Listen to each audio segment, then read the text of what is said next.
Hello friends, तो आज अपन discuss करने जा रहे हैं बैंकिंग ट्रांजेक्शन। लास्ट लेक्चर के अंदर अपन ने डिस्कस किया था बैड डेब्ट्स एंड बैड डेब्ट रिकवर। चैप्टर नंबर 8 अपना चल रहा था, उसके स्पेसिफिक ट्रांजेक्शन चल रहे थे। उसका थर्ड स्पेसिफिक ट्रांजेक्शन आज अपन डिस्कस करने वाले हैं।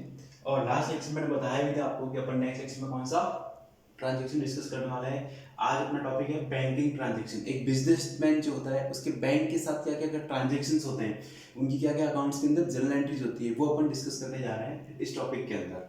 चलिए, मैंने आपको लास्ट से लास्ट लेक्चर के अंदर ये भी बता देता आपको कि अपन को सारी जो जर्नल एंट्रीज पास करनी है वो ट्रेडिशनल अप्रोच के अकॉर्डिंग नहीं करनी है, मॉडर्न अप्रोच के अकॉर्डिंग करनी है। क्योंकि मॉडर्न अप्रोच जो है वो सिंपल है, ईजी है ना, जल्दी समझ में आएगा आपको। और उसको मैंने यहाँ पर आपको लिख भी रखा है, AE की LIC है ना, उसका रूल्स आपको लिख रखा है। चलिए अब डिस्कस करते हैं बैंकिंग ट्रांजेक्शंस। चलिए, फर्स्ट ऑफ ऑल आता है rules of debit and credit. Rules of debit and credit, यानी कि बैंक अकाउंट को कब उनको डेबिट करना है और कब उनको क्रेडिट करना है। देखिए, ये मेरा बिजनेस है, मैं यहाँ पर क्या कर रहा हूँ, बिजनेस कर रहा हूँ। सपोज करो, इमेजिन करना है आपको, मैं यहाँ पर बैठा बैठा क्या कर रहा हूँ, बिजनेस कर रहा हूँ। और मैंने बैंक के अंदर पैसे क्या कराया है, डिपॉजिट कराया है। तो वो जो पैसे मैंने बैंक के अंदर डिपॉजिट करा रखे हैं वो मेरे लिए क्या है, असेट है। और बैंक के लिए क्या है, लायबिलिटी है, क्योंकि वो मेरा पैसा है, मैं कभी बैंक से मांग सकता हूँ। तो जब भी मैं बैंक के अंदर पैसा डिपॉजिट कराऊंगा तो मेरी असेट क्या होगी, इंक्रीज होगी। तो मैं बैंक अकाउंट को क्या करूंगा, डेबिट करूंगा। और जब भी मैं बैंक से पैसा निकाल दूंगा, विड्रॉ कर दूंगा, तो मेरी असेट क्या होगी, डिक्रीज होगी। इसलिए बैंक अकाउंट को अपन क्या करेंगे, क्रेडिट करेंगे। क्लियर। जब भी बैंक के अंदर आपका आप पैसा डिपॉजिट करा के आओगे, बैंक बैलेंस आपका इंक्रीज होगा, बैंक अकाउंट बढ़ेगा, तो बैंक अकाउंट को क्या करना है, आपको डेबिट करना है। और जब भी आपका बैंक बैलेंस क्या होगा, डिक्रीज होगा, तो उसको क्या करना है, क्रेडिट करना है। क्लियर। अब बात आती है चेक की। अब देखो, चेक बिजनेस के अंदर जब रिसीव होगा उसकी बात हो रही है कि कस्टमर है मेरा और वो चेक मेरे को दे के जा रहा है, तब तो मुझे क्या करना है। जब चेक रिसीव होगा तो दो सिचुएशन आपके सामने अराइज हो सकती है। फर्स्ट है कि चेक क्या हो गया, if cheque same day deposited in bank, मतलब चेक जो है वो जिस दिन रिसीव हुआ, सपोज करो आज आपकी डेट है 13 अगस्त, और 13 अगस्त को जिस दिन रिसीव हुआ था उसी दिन बैंक के अंदर क्या हो गया, डिपॉजिट हो गया।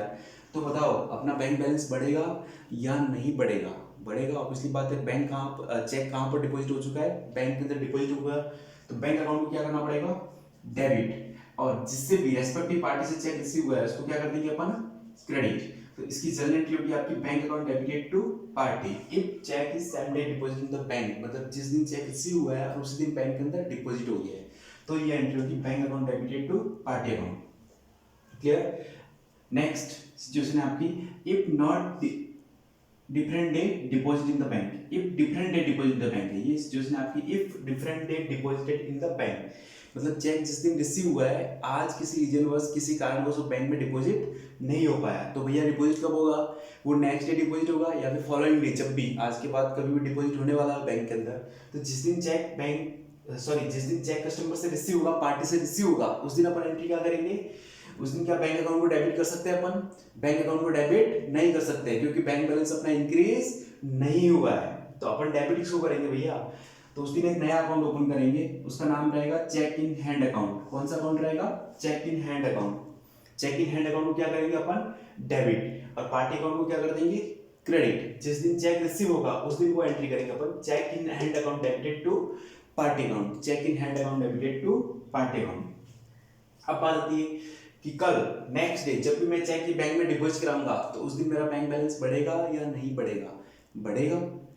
तो उस दिन बैंक अकाउंट को क्या कर दूंगा, डेबिट। क्या मेरे पास चेक इन हैंड रहेगा, नहीं रहेगा, क्योंकि चेक इन हैंड तो कहाँ चला गया, बैंक के अंदर चला गया। तो ये जो चेक इन हैंड यहाँ पर डेबिट किया था यहाँ पर क्या हो जाएगा, क्रेडिट। तो जिस दिन बैंक के अंदर ये चेक सबमिट हो जाएगा, डिपॉजिट हो जाएगा, उस दिन एंट्री होगी bank account debited to cheque in hand. अब देखो दोनों ही सिचुएशन में, चाहे वो सेम डे डिपॉजिट हो या फिर वो डिफरेंट डे डिपॉजिट हो, यहाँ पर भी क्या हो चुका है, बैंक अकाउंट डेबिट हो चुका है और यहाँ पर भी बैंक अकाउंट डेबिट हो चुका है। इट मींस बैंक बैलेंस अपना इंक्रीज अपन कर चुके हैं बिजनेस की बुक ऑफ अकाउंट्स के अंदर।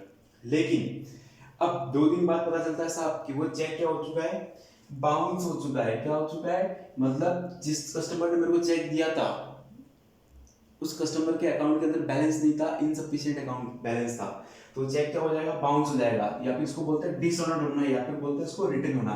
देखो चेक बाउंस होना भी बोलते हैं इसको, कभी क्वेश्चन में आपको डिसऑनर्ड भी बोलेगा, कभी आपको बोलेगा रिटर्न होना।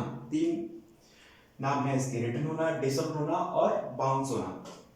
तो जब भी चेक बाउंस होगा तो जिस पार्टी से अपन को चेक रिसीव हुआ था क्या उसका पेमेंट अपने पास आया है, नहीं आया है, अपने अकाउंट में नहीं आया है, अपन ने बैंक अकाउंट को क्या कर दिया था, डेबिट कर दिया था।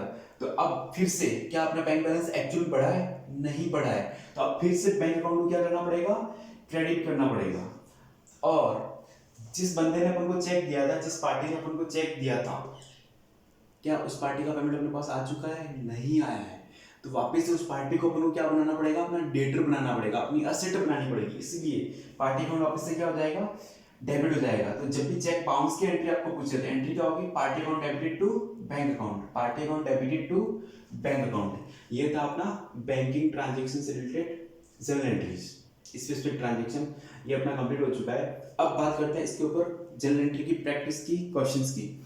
तो आपकी बुक का पेज नंबर 8.51, पेज नंबर 8.51 और उसका क्वेश्चन नंबर 6 जो है वो पर्टिकुलर बैंकिंग ट्रांजेक्शन के ऊपर ही है, वो निकालिए, वो अपन सॉल्व करते हैं। क्वेश्चन नंबर 6,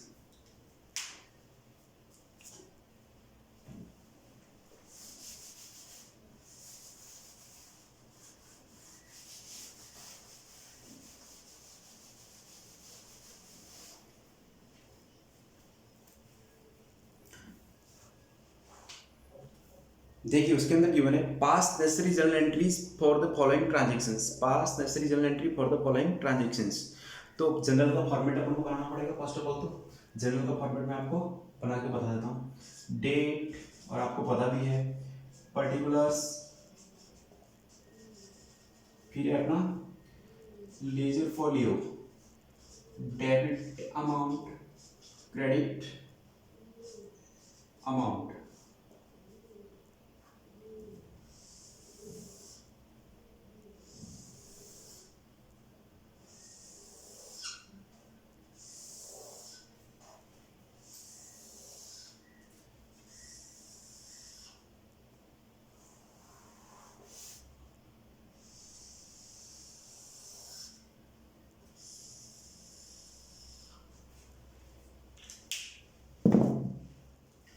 ये है अपना क्वेश्चन नंबर 6।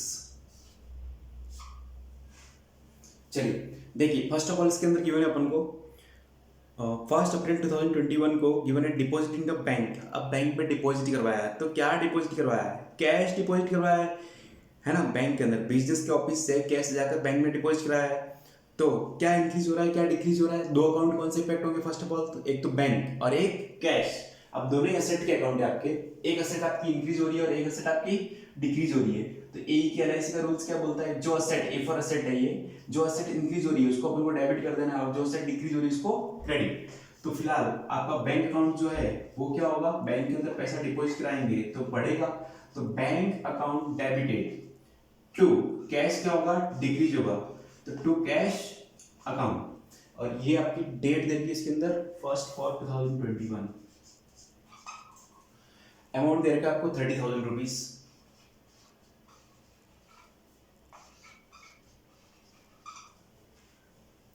फिर नेक्स्ट अपन को गिवन है कैश विड्रॉन फ्रॉम बैंक। अब भैया बैंक के अंदर जो बिजनेस का कैश पड़ा था अकाउंट के अंदर वो निकाल के बिजनेस के अंदर लेकर आए, तो बिजनेस के अंदर क्या इंक्रीज हो रहा है, क्या डिक्रीज हो रहा है, बिजनेस के अंदर कैश इंक्रीज हो रहा है और बैंक बैलेंस क्या होगा, डिक्रीज होगा। तो इसकी अपोजिट एंट्री होगी, क्योंकि कैश क्या हो रहा है, इंक्रीज हो रहा है, तो कैश भी एसेट है इसलिए उसको क्या कर देंगे, डेबिट, और बैंक बैलेंस भी एसेट है तो उसको क्या कर देंगे, क्रेडिट, क्योंकि वो से एक एसेट आपकी क्या हो रही है, इंक्रीज हो रही है, और सेकंड एसेट क्या हो रही है, डिक्रीज हो रही है।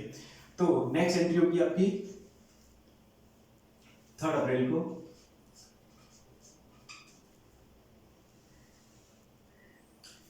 Cash account debited to bank account. Amount क्यों है अपन को 10,000।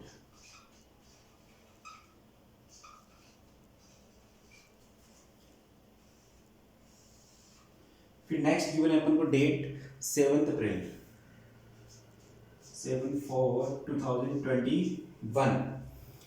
वेजेस पेड बाय चेक, मैंने वर्कर को चेक दिया और उसके वेजेस पेड की, तो भैया क्या गया, बैंक बैलेंस मेरा रिड्यूस हुआ, तो बैंक अकाउंट को क्या कर देंगे, क्रेडिट कर देंगे, क्योंकि बैंक जो है वो असेट का अकाउंट है, असेट क्या हो रही है आपकी, डिक्रीज हो रही है। एक अकाउंट ये इफेक्ट हुआ, और सेकंड अकाउंट कौन सा इफेक्ट होगा अपना, सेकंड अकाउंट अपना इफेक्ट होगा बच्चों कौन सा, वेजेज अकाउंट। और वेजेज जो है अपना एक्सपेंस का अकाउंट है, और ई फॉर है एक्सपेंस। एक्सपेंस जब भी इंक्रीज होगा तो उसको क्या करेंगे, डेबिट। यहाँ पर उस पर्टिकुलर एक्सपेंस का नाम है आपका wages.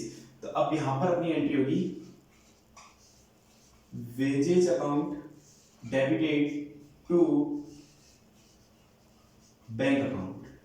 Wages account debited to bank account, amount given है 7,000।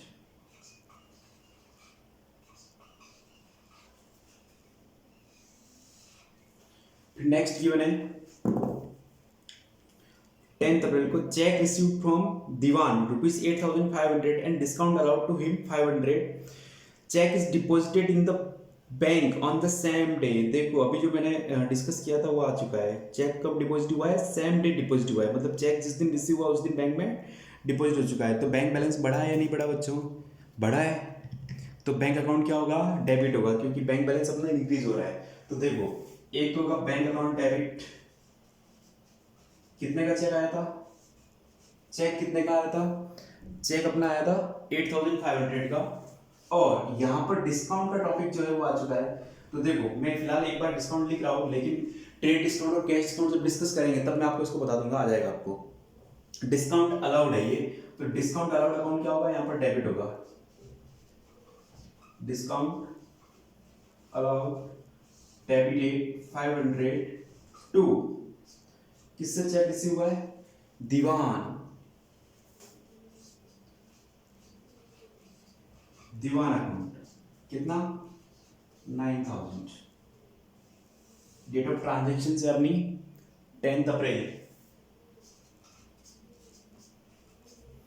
नेक्स्ट गिवन है as per standing instruction bank pay telephone bill. देखो ऐसा सिस्टम भी होता है बैंक के अंदर कि बिजनेसमैन के कुछ एक्सपेंसेस ऐसे होते हैं जिसको, उन एक्सपेंसेस के लिए बिजनेसमैन पहले ही बैंक के अंदर इंस्ट्रक्शन दे देता है कि ये एक्सपेंस आप मेरे को बिना पूछे मेरे अकाउंट से काट के पे कर देना, उनको बोलते हैं स्टैंडिंग इंस्ट्रक्शन।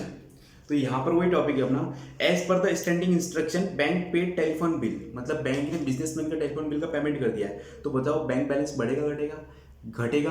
तो बैंक अपना घट रहा है, रिड्यूस हो रहा है, तो उसको क्या करना पड़ेगा, क्रेडिट करना पड़ेगा, क्योंकि बैंक क्या है, असेट का अकाउंट है, और असेट जब भी डिक्रीज होगी उसको क्रेडिट करेंगे। एक अकाउंट हो गया आपका बैंक, और सेकंड अकाउंट जो रहेगा वो रहेगा टेलीफोन बिल। तो टेलीफोन एक्सपेंस आपका सेकंड अकाउंट रहेगा, और ये एक्सपेंस का अकाउंट है, और एक्सपेंस जब भी इंक्रीज होता है उसको क्या करते हैं अपना, डेबिट। तो यहां पर एंट्री होगी आपकी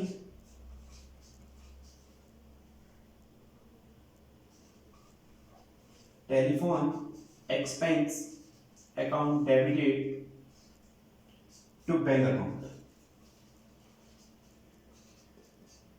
telephone expense account debited to bank account, और बैंक से पे किया है 1,000 रुपीज।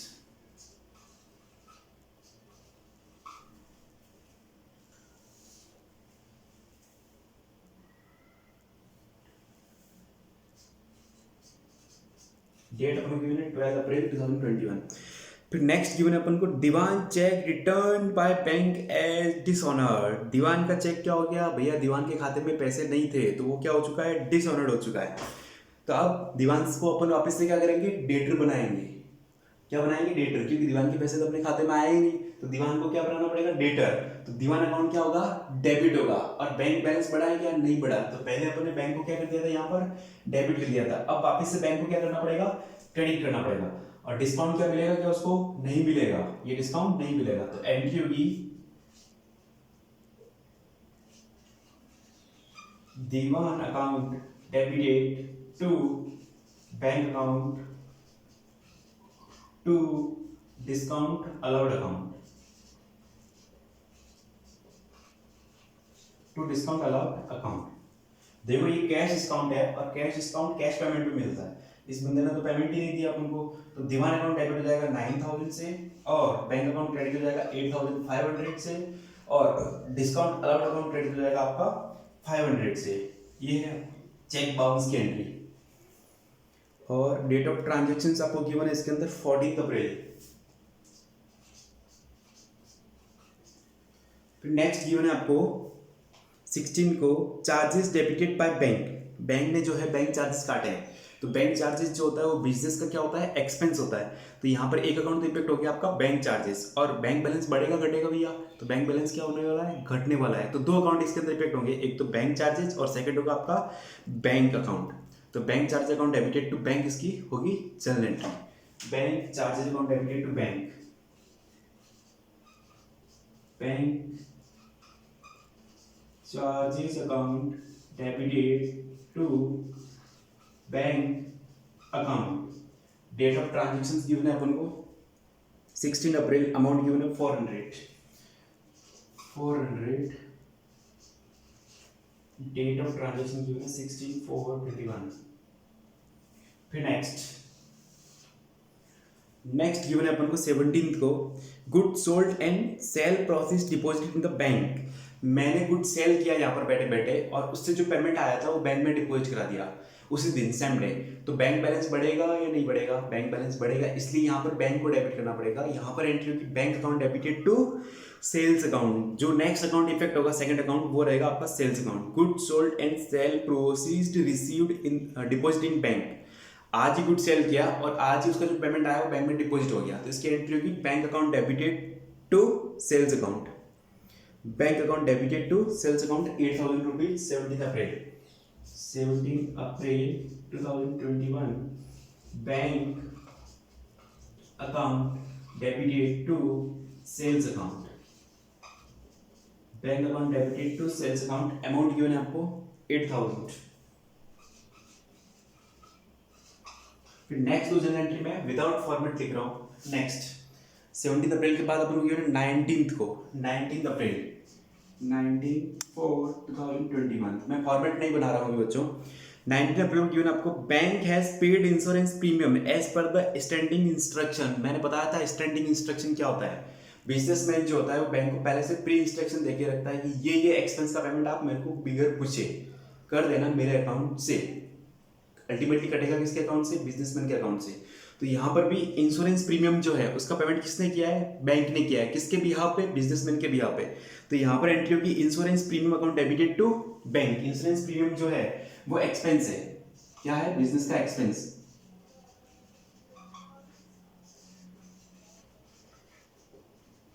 तो एंट्री होगी अपनी insurance premium account debited to bank account. Bank balance अपना क्या हो रहा है, रिड्यूस हो रहा है, इसलिए बैंक अकाउंट तो क्या हो जाएगा, क्रेडिट। और इंश्योरेंस प्रीमियम जो है वो बिजनेस का एक्सपेंस है, इसलिए क्या हो जाएगा, वो डेबिट। अमाउंट अपन को गिवन है 1,800।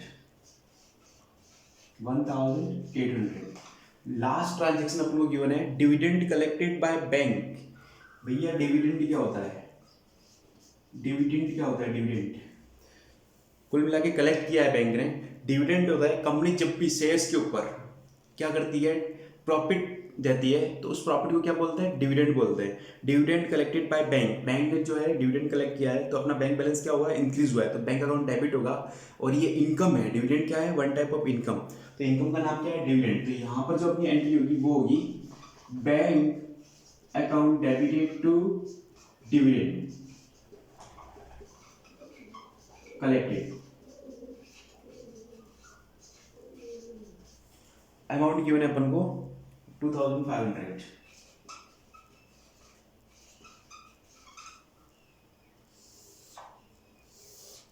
ये आपका क्वेश्चन नंबर 6 जो है वो फिनिश हो चुका है। अब नेक्स्ट ट्रांजैक्शन के अंदर, सॉरी नेक्स्ट लेक्चर के अंदर अपन डिस्कस करने वाले हैं इंश्योरेंस क्लेम से रिलेटेड ट्रांजैक्शन। वो भी स्पेसिफिक ट्रांजैक्शन का टॉपिक नंबर आपका 4 है, इंश्योरेंस क्लेम, या फिर इसको बोल सकते हैं इंश्योरेंस, है ना, लॉस बाय फायर और लॉस बाय थेफ्ट। वो जो टॉपिक है वो अपन डिस्कस करने वाले हैं नेक्स्ट लेक्चर के अंदर, तो तैयार रहना उस लेक्चर के अंदर। और मेरे चैनल को अभी तक आपने सब्सक्राइब नहीं किया हो तो जरूर सब्सक्राइब कर ले, और लाइक नहीं किया हो जरूर लाइक कर दे। Okay, bye bye.